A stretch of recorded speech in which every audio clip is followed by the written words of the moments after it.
各位觀眾、各位朋友，歡迎大家又嚟到谷爆哥生之貓網站 Sendgmail。好啦，我哋再繼續上一課咧呢個社交啦。好啦，社交咧其實咧，我哋依家咧係去到一個 Y 嘅世代。呢個 Y 世代咧，其實就係咧開始用互聯網呢個就開始咧，我哋叫呢啲人咧，呢一堆人叫 Y 世代。咁呢一 Y 世代咧，大概係喺70年代尾80年代初開始起啦。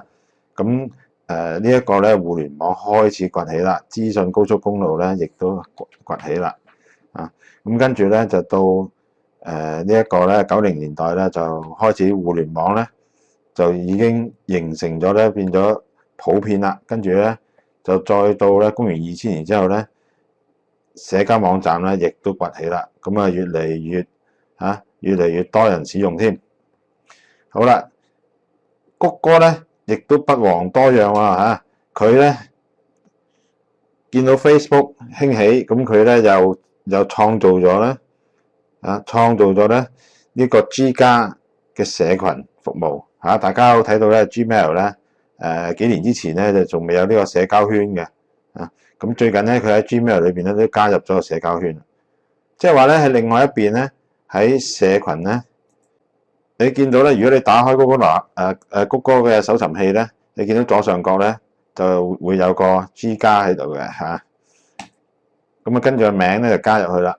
咁咧只要 click 開咧，你就會發覺咧就係有一啲咧係社群嘅資訊喺度。咁咧就話咧你可以咧同呢啲人咧去提議俾你咧可以交朋友。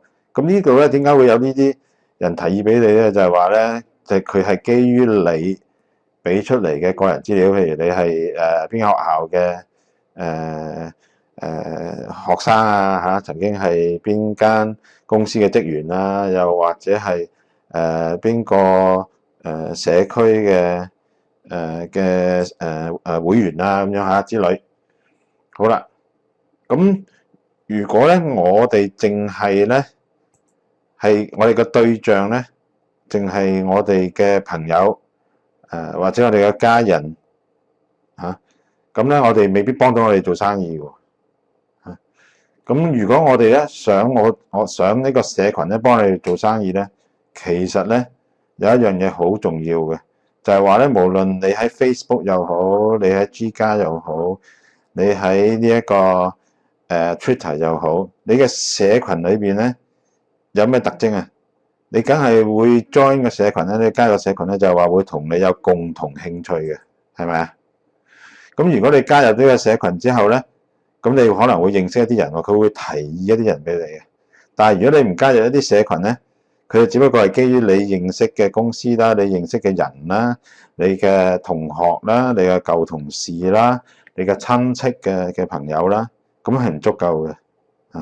如果你有一個特定嘅target audience， 即係你有一個目標嘅社群我想將你嘅生意推廣去嘅咁樣假定我想推廣一啲係手機嘅程式咁樣，咁當然啦，大家一睇就睇到啦呢度咧有呢個 Android 嘅成員啦，成員嘅人數相當多。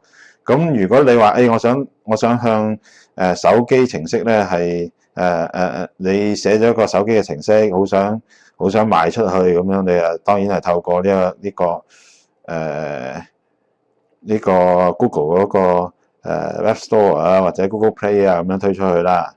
咁另外一個途徑咧，就係話咧利用佢Google 加嘅社群啦。咁呢個 Android 社群就相當大嘅咁如果假定我想有其他，仲有冇其他嘅社群咧？咁我係呢一個咖啡嘅，我中意飲咖啡咁就打入 coffee 咯。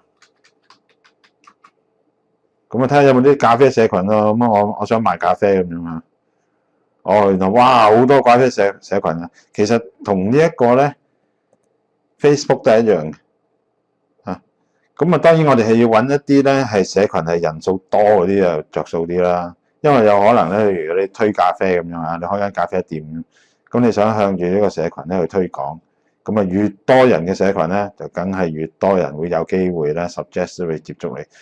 有時咧真係多到你應付唔嚟嘅應付唔嚟嘅多到。咁佢提議俾你嘅人咧，如果你想推廣嘅話咧，咁你要勤力啲啦，你要去認識呢啲人去推廣啦。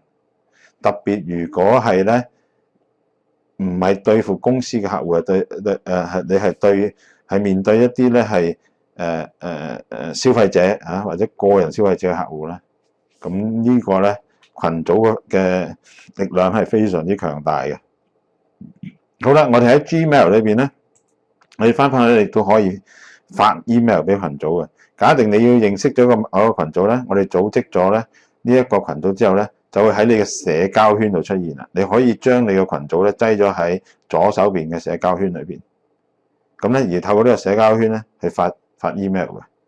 咁點做咧？我舉例，我嗱好似呢個咁樣，我當係啦。我而家未呢個咧係因為係一個示範嘅 Gmail，咁啊，所以我冇擠過我嘅群組喺裏邊。如果我同事咧，假定我要呢度有一紮同事，如果我向呢啲同事咧係發呢一個 email 嘅話咧，咁我哋點做咧？咁樣我哋咧翻通訊錄啦，係咪？咁呢紮人咧會仲喺度嘅咯喎，咁我呢個同事嗱，你通訊錄嘅同事咧就會列晒你所有嘅同事喺度。咁如果你想發俾呢一個咧社交圈咧，就喺度全選或者你話全選之後某一個咧我唔想揀嘅咁樣，untick佢唔剔佢即係咁，然後咧撳個掣。嗱，睇得呢個就發 email 嘅掣咧，喺呢度上邊咧，你就會見到咧你想發俾 email 嘅社交圈啊！記住有同頭先個群組咧有分別嘅。呢個社交圈係嚟自咩咧？係嚟自 Google 加嗰邊嚟嘅。咁至於有關於 Google 加呢一啲資料咧，我係喺另外一個網站咧介紹俾大家。咁呢個網站推出嗰陣時咧，一定會話俾大家聽嘅。OK，多謝大家收聽收睇。拜拜。